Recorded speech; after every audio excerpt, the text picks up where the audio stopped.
The lord. దేవునికి స్తోత్రాలు. నేను pastor Ratna Maitra from praise God ministry. ఈ రోజున యేసయ్య మన కోసం వాగ్దానాన్ని ఏర్పాటు చేశారో ఒక్కసారి చూద్దాం. నిర్గమకాండము 2వ అధ్యాయము 2వ వచనము. ఆ స్త్రీ గర్భవతి అయి కుమారుని కని వాడు సుందరుడై ఉండుట చూచి 3 నెలలు వారిని దాచెను. Exodus chapter 2 verse 2.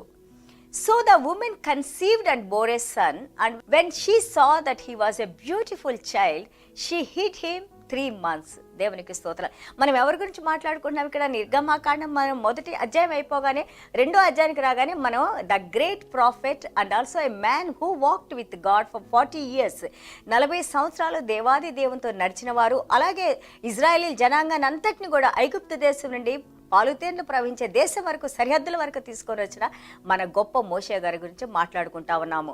చూడండి ఇక్కడ ఏం రాసినట్టే, I want to talk today about his mother. ఆరు యొక్క తల్లి గారి గురించి మాట్లాడుకుందాం. బికాజ్ ఒక తల్లి గర్భంలో దేవుడు వాళ్ళని ఆశీర్వదించి ఉంచారంటే definitely God has seen that family.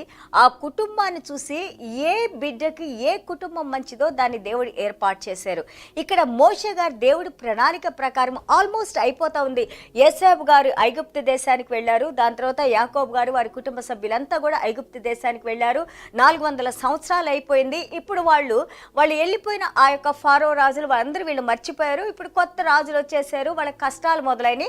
మనం మొదటి అధ్యాయం చూస్తే they are crying to God because of the persecution, because of the troubles, because of the problems what they are facing in Egypt. So వాళ్ళు ఎంతో కష్టపడతా దేవుని తలుచుకొని దేవునికి మొరబెట్టుకుంటా ఉన్నప్పుడు God now he started his plan. ఆయన యొక్క ప్రణాళిక మొదలేశారు.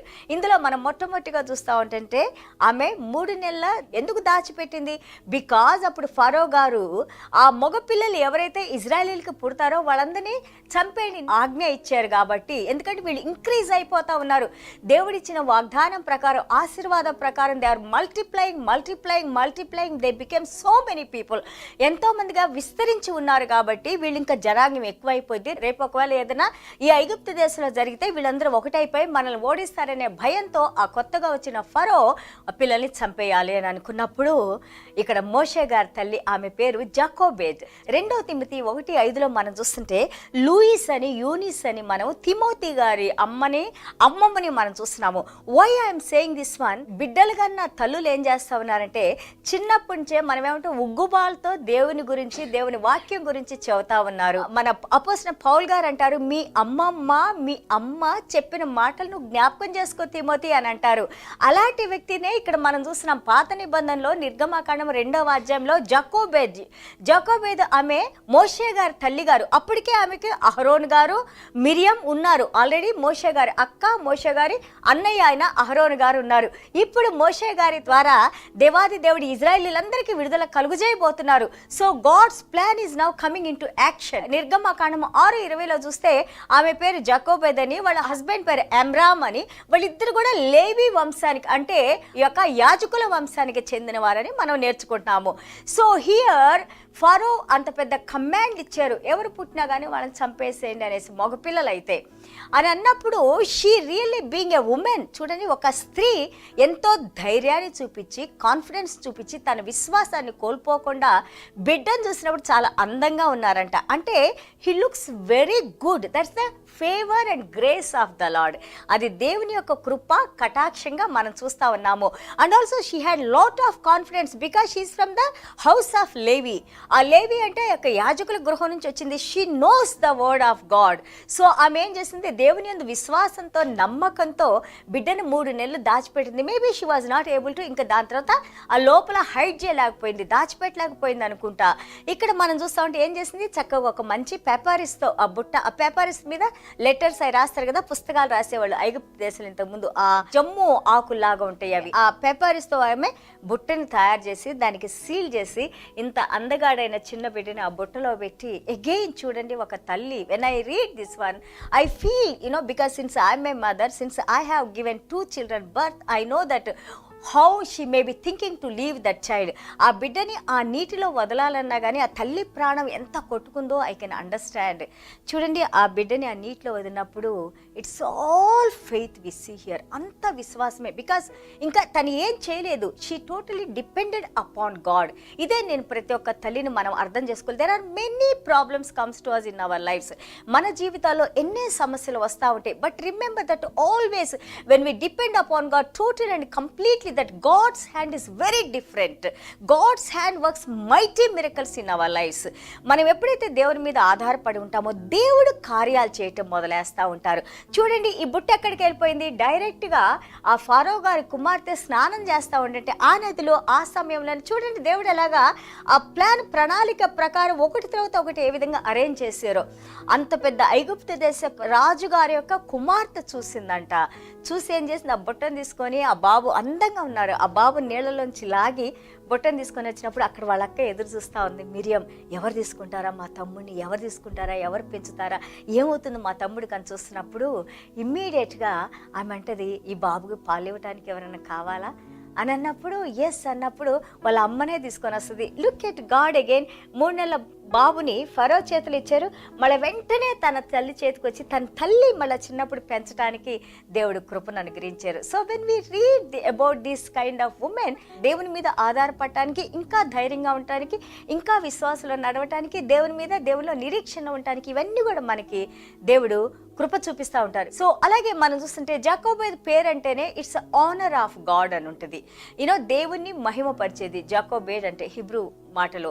అలాగే మోజెస్ అంటే డ్రాన్ ఫ్రమ్ ద వాటర్. ఆ బుట్టలో ఉన్న బాబుని తీసుకుంటానికి she pulled him out of the water. That's what Moses అంటే. అర్థం ఏంటంటే నీళ్ళల్లోంచి లాగబడిన వారు అనేసి పేరు కూడా ఇచ్చారు ఆమె. దాని తర్వాత మనం చూస్తున్నాము దేవుని ప్రణాళిక ప్రకారం ఇంతగా అందగాడైన బాబు ఆ యొక్క 40 సంవత్సరాలు ఐగుప్తు దేశంలో ఆ రాజ్యంలో తను ఎన్నో విలువిద్యలు నేర్చుకుంటానికి, అలాగే ఆ యొక్క యుద్ధాలన్నింటిలో జయిస్తూ ఫరోకి ఎంతో నమ్మకమైన వానిగా, యాక్చువల్గా he was about to become next prince of Egypt. ఆ యొక్క యువరాజుగా రాజ్యాన్ని తీసుకోబోతున్న సమయంలో మనకి తెలుసు ఏ విధంగా God has diverted him and he brought him to the mount సైనాయ్. ఆ యొక్క సీనాయి పర్వతం వైపు మళ్ళీ దేవుడు 40 సంవత్సరాలు ఆ యొక్క ఈజిప్ట్లో ట్రైనింగ్ అయిన తర్వాత మోషే గారికి మళ్ళీ తిరిగి 40 సంవత్సరాలు ఆయన ఈ యొక్క సీనాయి పర్వతం వైపు ఆయన జీవించడానికి దేవుడు ఎన్నో పాఠాలు ఆయనకి నేర్పించి, దాని తర్వాత మళ్ళీ 40 సంవత్సరాలు దేవుని యొక్క జనాంగాన్ని ఎవరైతే ఏడుస్తూ కంప్లైంట్ చేశారో ఆ మొరంతా వినిన దేవుడు. మనకి స్టోరీ తెలుసు కదా, మోషే గారితో మాట్లాడి మోషే గారిని లీడర్గా పంపించి వాళ్ళ అన్నయ్యని మోషే గారిని ఐగుప్తు దేశానికి పంపించి మనకి తెలిసిన స్టోరీనే. అన్ని లక్షల మందిని ఎర్ర సముద్రాన్ని దాటించి ఆయన 40 సంవత్సరాలు వారితో ప్రయాణించి వారందరి కష్ట సుఖాలు చూసుకుంటూ వాళ్ళని నడిపించిన వ్యక్తిగా ఒక గ్రేట్ మెన్ ఆఫ్ గాడ్. హీబ్రూస్లో మనం చూస్తాం విశ్వాసుల ఆ యొక్క జీవిత చరిత్ర చూస్తుంటే ఆ యొక్క అలాగే నమ్మకం కలిగిన ఆ యొక్క సేవకుని గురించి మనం ఏంటంటే దేవుని కోసం సమస్తాన్ని ఐగుప్తు దేశంలో ఉన్న రాజరికాన్ని విడిచి వచ్చారని, అలాగే దేవుడు టెస్టిమోనీ ఇస్తారు. He is the meekest man in my house అని అంటారు. ఆయన చాలా సాత్వికుడు అని దేవుడు సాక్ష్యం ఇచ్చినట్టు మనం చేస్తున్నాము. What I want to tell you is not only just hearing. ఏదో మనకి ఇస్తున్నారు కదా, ఏదో మనం వింటే 2 నిమిషాలు వింటే సరిపోయింది, లేకపోతే 10 నిమిషాలు వింటే సరిపోయింది అనుకోకుండా వినిన వాక్యం మన జీవితంలో ఏ విధంగా అది పనిచేస్తుంది. How can we really walk according to this word? ఏ విధంగా how can I be like a Jochebed? How can I learn this word? How can I depend upon God? How can I have this kind of hope in God? చూడండి, అంతా close అయిపోయింది కదా తల్లికి. And it's not easy. ఒక రాజుగారు ఒక condition పెట్టి command పెట్టిన తర్వాత మనం చూసిన డానియల్ గారి స్నేహితుల్ని, అలాగే జాకోబెడ్ గారిని, వీరందరూ కూడా they took plenty of risk. చాలా డిఫికల్ట్ ఇది. రాజుగారికి వ్యతిరేకిస్తే ఏం చేస్తారు? వాళ్ళకి మరణ శిక్ష ఉంటుంది. అయినా కానీ ఆమె ఒక స్త్రీ దేవుని మీద డిపెండ్ అయిపోయి ఆ బిడ్డని విడిచిపెట్టింది. మళ్ళీ తిరిగి ఆ బిడ్డే ఆ యొక్క ఇజ్రాయేలీలందరికీ కూడా విడుదల కలుగు చేసిన వ్యక్తిగా మనం చూస్తూ ఉన్నాము. దేవునికి స్తోత్రాలు. ఇలాంటి క్యారెక్టర్స్ మనం చదువుకున్నప్పుడు, ఇలాంటి మాటలు మనం విన్నప్పుడు మనం కూడా ఆలోచించాలి, నేను దేవునికి ఎంత విశ్వాసం కలిగి ఉన్నాను, నేను ఏ విధంగా నడుచుకుంటున్నాను, నా ప్రవర్తన ఎలాగుంది, నా ద్వారా ఎంతమంది ఏమి నేర్చుకుంటున్నారు, how I'm standing as a role model to people being a Christian woman. ఒక క్రైస్తవ స్త్రీగా నేను ఏ విధంగా ఎంతమంది జీవితాలు నేను ఇన్స్పైర్ చేస్తున్నాను, స్పందింపజేస్తున్నానని మనం ఒకసారి ఆలోచించుకున్నప్పుడు మనకు కూడా దేవుడు అంతకంటే ఎక్కువగా ఆ యొక్క విశ్వాసాన్ని ఇచ్చి, ఎందుకంటే హెబ్రీల్ పత్రిక 12:1-2 మనం చూస్తూ ఉంటే విశ్వాసానికి కర్త అయిన యేసయ్య ప్రతిరోజు మన విశ్వాసం, మనం ఎంతగా దేవుని వాక్యం చదువుకుంటా ఉంటుంటే అంతగా దేవునిలో బలపడతాము, మనం స్థిరపడతాము. సో కాబట్టి be strong, be courageous, have God in your heart and walk with God. God bless you all. చిన్న ప్రార్థన చేసుకుందాం. యేసయ్య మీకు వందనాలు, స్తోత్రాలైనా. Thank you Jesus for your grace and mercies. Yesayya ఎంత గొప్ప వ్యక్తుల గురించి నాయన మేము నేర్చుకుంటానికి, అలాగే వారి జీవితాల్లో వారు ఏ విధంగా మీ దగ్గర నుంచి నాయన ఈ ఆదరణ, ఈ సహాయాన్ని పొందిన ఆయన విశ్వాస వీరులుగా ఈ రోజున మేము హెబ్రీల్ పత్రికలో చదువుతున్నప్పుడు నాయన ఎంతగా మీ హృదయానికి దగ్గరైన బిడ్డలైనా వీరి జీవితాల నుంచి మేము కూడా నేర్చుకున్నాయినా, అలాగే మీ వాక్య ప్రకారం మేము జీవించడానికి నాయన మాకు ఆ కావలసిన జ్ఞానాన్ని తల్లులకి మీరు అనుగ్రహించి నాయన ఈ జ్ఞానంలో మేము నడుచుకుంటూ నాయన నేర్పిస్తూ నాయన ప్రభా ఈ రాబో తరాల్లోనైనా మా బిడ్డలు కూడా నాయన ఎంతగానో మీ సేవలోనైనా ప్రభా ఇలాంటి సాక్ష్యాలు పొందడానికి మీరు కృప చూపించమని, అలాగే ఎంతో మందికి మేలు చేసినైనా ప్రభా మీరు చేయమన్న కార్యాలు చేసినైనా ప్రభా మీ నామానికి మహిమ కలిగించడానికి మీరు మాకు కృప చూపించమని ప్రభా మీరు చేసిన ప్రతి మేలును బట్టి మీకు వందనాలు, స్తోత్రాలైనా. వాక్యం వింటున్న ప్రతి ఒక్క బిడ్డనైనా ఏ ఏ బలహీనతలతో వారు ఉన్నారో మాకు తెలియదు కానైనా మీ మహాకృపలోనైనా మీ హస్తాన్ని బిడ్డల మీద ఉంచినైనా ప్రతి బలహీనత నుండి విడుదల కలుగు చేసినైనా, మరి ముఖ్యంగా తండ్రి ప్రభా హార్ట్ ప్రాబ్లమ్స్ నైనా, క్యాన్సర్ వ్యాధులనైనా ప్రభా, దీర్ఘకాలపు వ్యాధులనైనా, వేటితో అయితేనైనా దివారాత్రునైనా ప్రభా బిడ్డలు దిక్కు లేకుండానైనా మీ పాదాల దగ్గర వేడుకుంటున్నారో తండ్రి మీరు కనికరించినైనా, కృప చూపించినైనా, మీ గాయపడ్డ హస్తంతో ముట్టినైనా, మీ తిన్న దెబ్బలతో ముట్టినైనా సంపూర్ణ విడుదల కలుగు చేసినైనా, ఇదిగో జీవం కలిగిన దేవునికి నేను ప్రార్థన చేసుకుంటే ఇంత అద్భుత కార్యాలు నా జీవితంలో దేవుడు చేశారని మీ నామానికి మహిమ తెచ్చుకోమని, అలాగే తండ్రి మీ యొక్క పరిశుద్ధ రక్తాన్ని మా మీద ఎటోన్ చేసిన ఆయన మా చుట్టూ మీ కంచి నుంచి నాయన ప్రభా మీ మార్గంలో నడుచుకుంటూ నాయన ప్రభా ఇదిగో నాయన ఎంతో మందికి నాయన మాదిరికరంగా ఉండే బిడ్డలుగా మమ్మల్ని దీవించమని యేసయ్య దివ్యమైన నామలో తండ్రి ఆశీర్వదించి ప్రార్థన చేస్తున్నావు తండ్రి. Amen. God bless you all.